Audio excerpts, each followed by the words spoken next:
삼성서울병원 소아청소년과 신생아를 보는 의사 장윤실입니다. 오늘 제가 드릴 말씀은 새로 태어나서부터입니다. 이것은 신생아에 대한 얘기이고 전이를 하는 과정에 있어서의 어려운 신생아에 대한 얘기를 들려드리고자 합니다.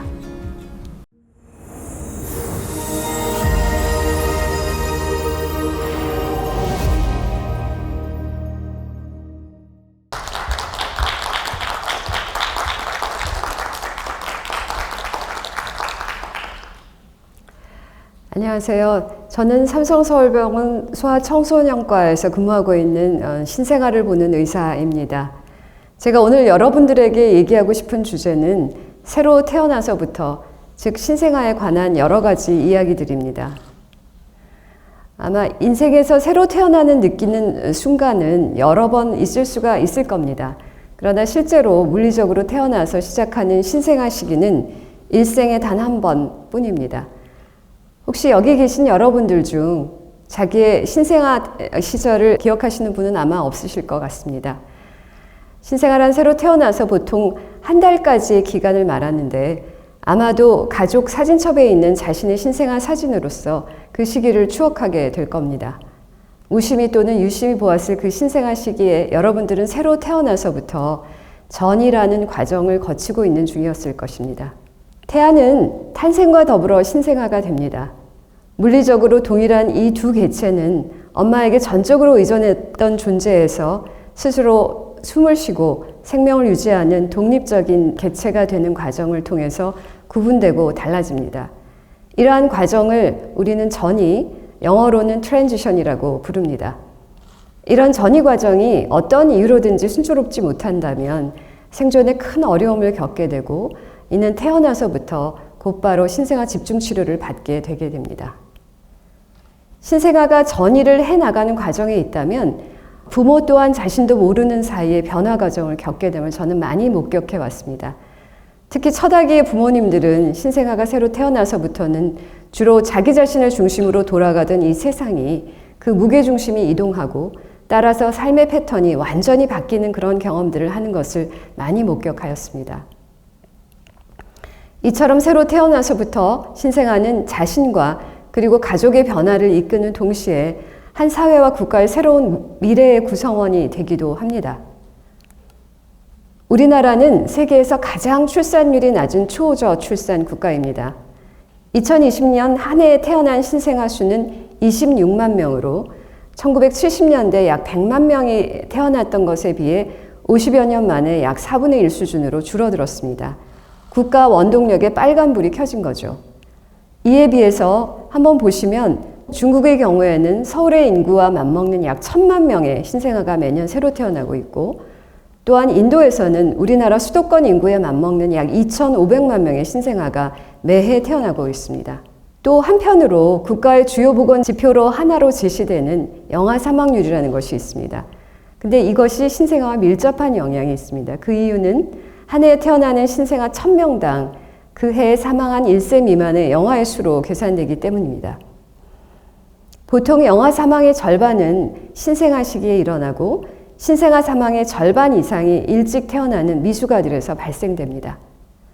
따라서 신생아 및 미숙아가 태어나서 받는 그 치료의 결과가 한 국가의 주요 보건 지표에 그대로 반영되는 것입니다. 우리나라는 2005년에 이 영아 사망률이 4.2였습니다. 그런데 15년이 지난 2020년 현재 2.5로 매우 감소했습니다. 이는 OECD 전체 국가의 평균 약 4.2명보다 훨씬 낮은 수치로 우리나라 국력이 상승되었음을 영아 사망률의 감소로도 확인할 수 있습니다. 이는 신생아 그 중에서도 미숙아 사망이 현저히 줄어들었기 때문에 가능했던 일입니다. 대부분의 신생아는 새로 태어나서부터 순조로운 전이를 통해서 가족의 일원이 되어가는 순탄한 과정을 거칩니다만 이르게 태어난 이른둥이, 미숙아들은 아직 준비가 되지 않았기 때문에 여러 어려움을 겪게 됩니다. 특히 정상 신생아가 태어나면 몸무게가 3kg가 넘죠.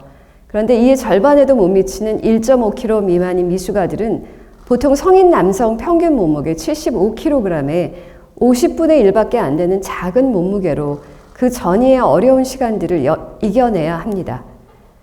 이러한 과정은 신생아 중환자실에서 신생아 집중치료로 이루어지는데 여기에는 많은 의료기기와 의료진의 도움이 반드시 필요합니다.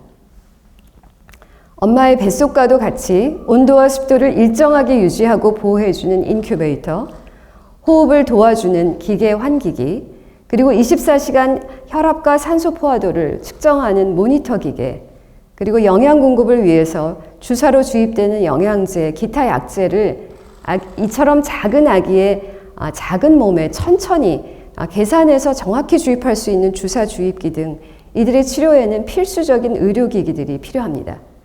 신생아 치료에는 이처럼 의공학적인 발전들이 반드시 뒷받침이 되어야 가능해집니다. 이처럼 신생아 집중치료는 태어나서부터 매우 취약한 신생아 미숙아의 생존 한계를 극복하기 위해서 적절한 장비와 지원체계 그리고 인력을 필요로 합니다. 이러한 치료의 도움으로 어려움에서 회복하여 성장하는 미숙아의 치료 과정을 신생아 중환자실에서 일어나는 1g의 기적이라고 비유하기도 합니다. 그러나 한편으로는 24시간 상시 일어날 수 있는 응급 상황에 대처하고 모니터하느라고 빈번하게 밤당직을 하면서 시간과 체력을 쏟아붓는 신생아 중환자실 의료진들을 극한 직업군으로 소개하기도 합니다. 신생아학 발전의 주요한 계기 하나를 소개해드리고자 합니다.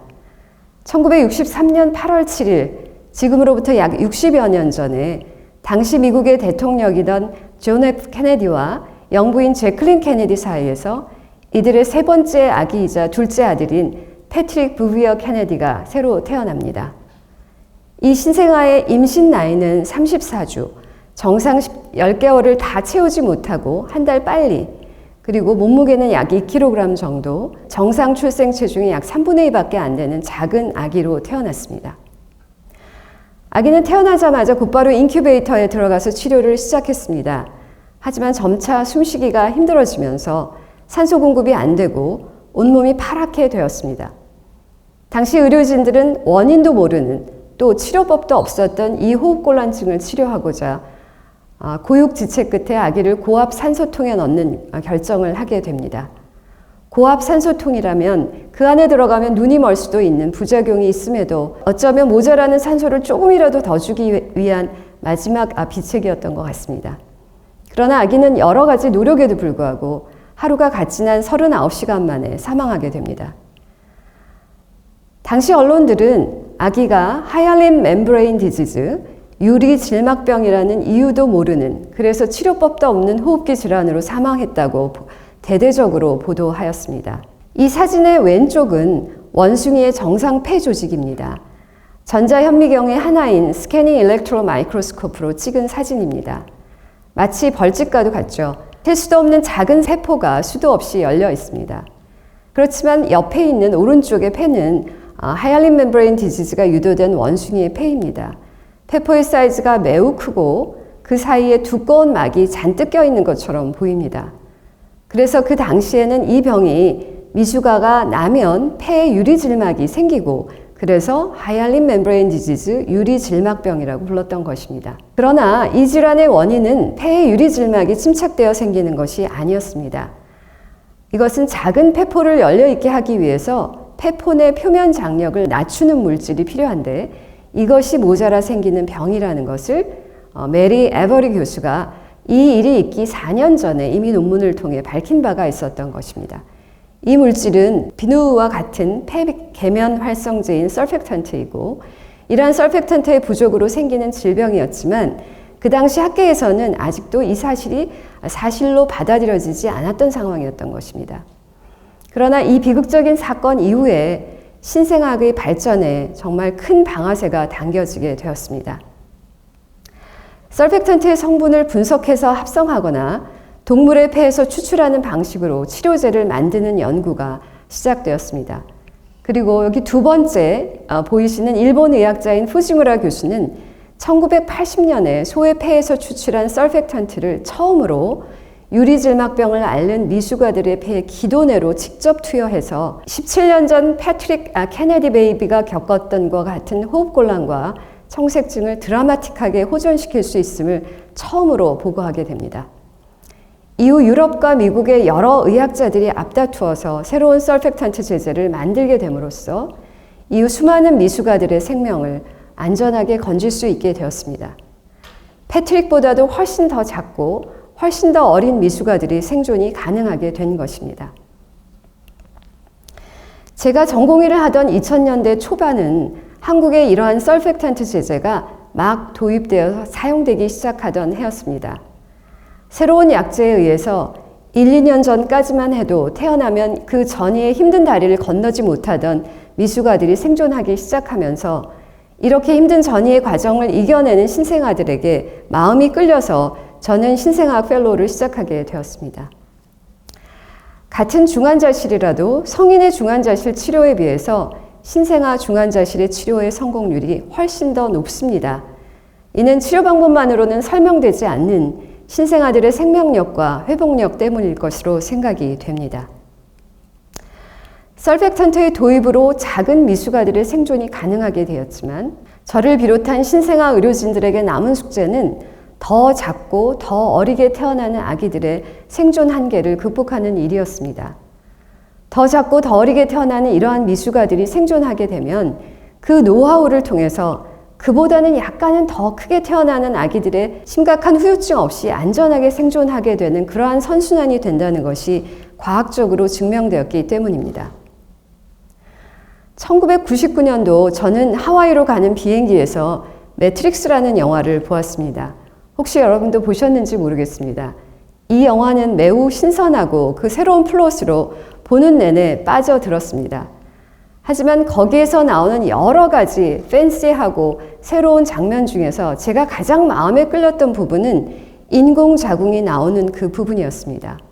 영화에서는 굉장히 암울하게 그려진, 그래서 굉장히 우울하게 그려진 그 인공자궁의 모습은 어리게 난 미숙아에 대한 생존과 후유증을 어떻게 하면 극복할 수 있을까 하는 고민에 빠져 있던 저에게는 반드시 이러한 연구를 해서 이런 문제를 해결해야 되겠다는 설렘과 그러한 동기를 일깨웠던 경험이었고 그런 기억이 비행기에서 있었음을 기억하고 있습니다.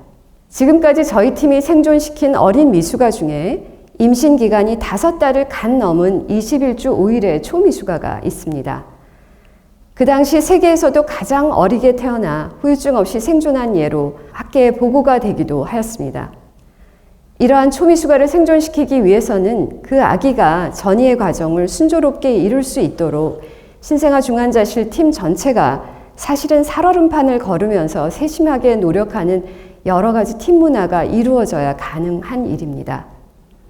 그러나 이러한 노력과 발전에도 불구하고 아직도 전이와 생존에 실패하는 여러 신생아들이 있습니다.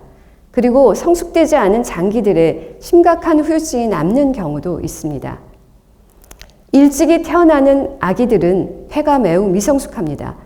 앞서 개발된 서펙턴트라는 제제로 출생 초기에 호흡곤란을 개선시켜 생존율을 훨씬 올려주었지만 가지고 있는 폐의 구조가 워낙 미성숙하기 때문에 지속적으로 치료를 하는 과정에서 생기는 왼쪽에서 보는 폐 사진과 같은 폐 손상을 피해 갈 수가 없는 경우도 많습니다.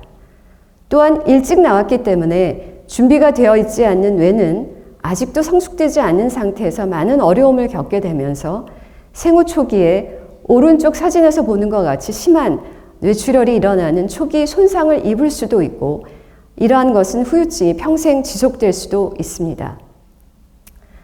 따라서 생존 한계를 극복한다는 것, 그리고 그 어려운 전이의 다리를 건너는 치료 과정 중에 생기는 피할 수 없는 후유증을 막고 예방하는 연구는 사실은 모두에게 절실할 수밖에 없습니다. 그래서 제 연구의 시작은 25년 전 병원에 들어와서 지하에 있던 실험 동물실에서 시작이 되었습니다.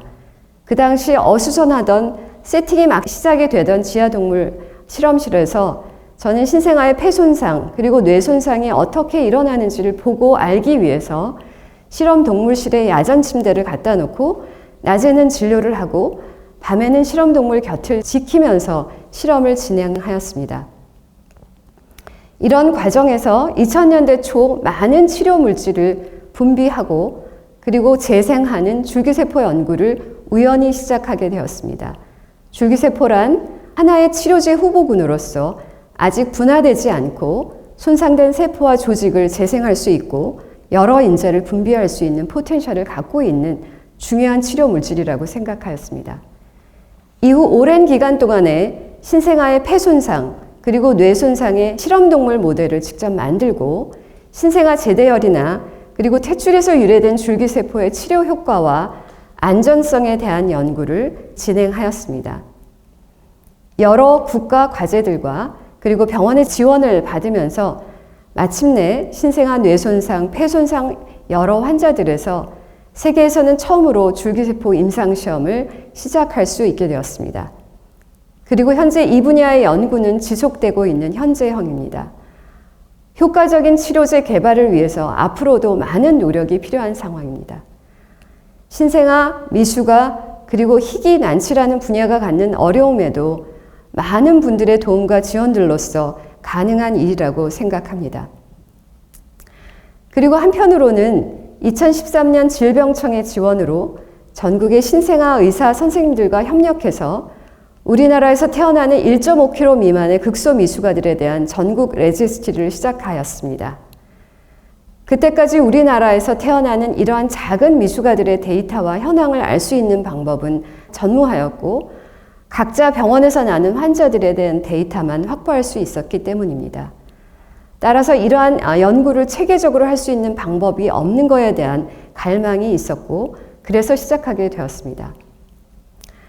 극한 직업이라고 불리면서 신생아 중환자실을 지키는 신생아 선생님들의 사명감은 각 병원에서 돌보는 이 작은 미숙아들 자체의 소수들을 모아서 그러나 함께 전체를 모으면 힘이 된다는 명제로 뭉치게 만들었습니다.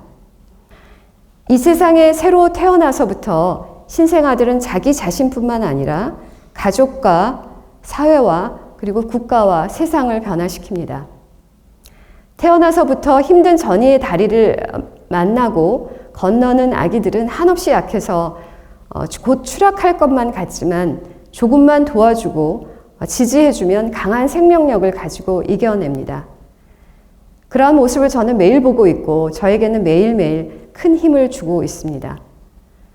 여러분들도 인생에서 새로 태어나는 느낌을 가지고 싶으실 때 오늘 제가 짧게 드린 이들 신생아들의 이야기가 힘이 좀 되시길 바랍니다. 또한 무엇보다도 이러한 신생아 영역에서의 치료와 연구는 인문학을 비롯해서 생화학, 공학, 전자학, 통계학 등 매우 다를 것 같은 여러 분야의 융합에 의해서 일어나고 발전합니다. 따라서 다른 학문 분야의 학생들도 이 분야에 접근할 수 있는 동기부여와 그리고 새로운 관심의 영역으로 다가오길 바랍니다. 네, 감사합니다.